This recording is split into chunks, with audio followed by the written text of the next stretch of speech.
South సిల్వేసి సితేబా అనే ప్రాంతం సిరియాతి అనే మహిళ.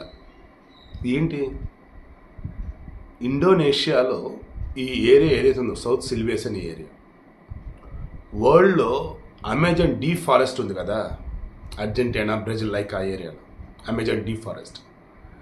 దాని తర్వాత అత్యంత ప్రమాదకరమైన అనాలో లేదంటే గుబురుగా ఉండేది అనాలో లేదంటే దట్టమైనటువంటి అటవీ ఏరియా అంటే ఇదిగో ఈ ఇండోనేషియాలో ఈ ఏరియా. ఇక్కడ జనాలు నివసిస్తూ ఉంటారు. అయితే ఒంటరిగా మనిషి కనపడ్డాడంటే చాలు ఇంక కొండ చెలుకి ఆహారం అయిపోతుంది. నేను లాస్ట్ 2-3 ఇయర్స్లో ఇటువంటివి 3-4 వీడియోలు ఇచ్చున్నా. Just 1 month back 2 months back video ఇచ్చా. ఎగ్జాక్ట్గా మళ్ళీ ఇదే ఏరియా మళ్ళా సేమ్ ఇటువంటి ఘటన. 36 సంవత్సరాల వయసున్నటువంటి సిరియాతి వాళ్ళ ఇంట్లో చిన్నపిల్లవాడికి హెల్త్ బాగాల, మెడిసిన్ తీసుకొద్దామని చెప్పేసి మెడికల్ షాప్ అని వెళ్ళాను. వాళ్ళ ఇంటి నుంచి బయటికి రావడానికి దట్ మీన్స్ ఒక రకంగా మెడికల్ షాపులు జనావాసాలు మొత్తం కమర్షియల్ ఏరియా ఉండిద్ది, రావడానికి ఒకే రూటు. వెళ్ళింది రాలా.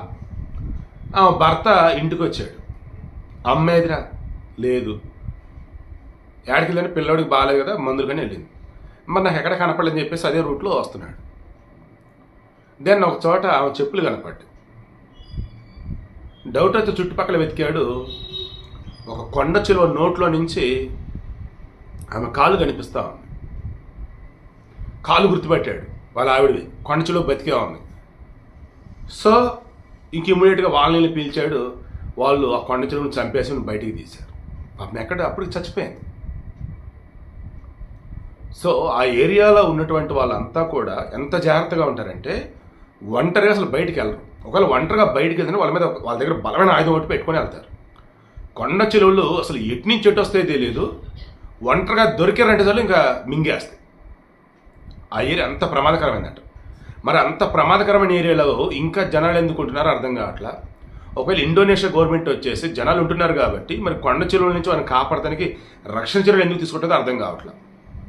అగైన్ ఈ ఇండోనేషియాలో ఈ సౌత్ సిల్వేస్ అనే ప్రాంతంలో సితేబా అనే దగ్గర సిరియాతి అనే మహిళ పాప 36 సంవత్సరాలు అన్యాయంగా కొండ చెలుకు బలైపోయారు.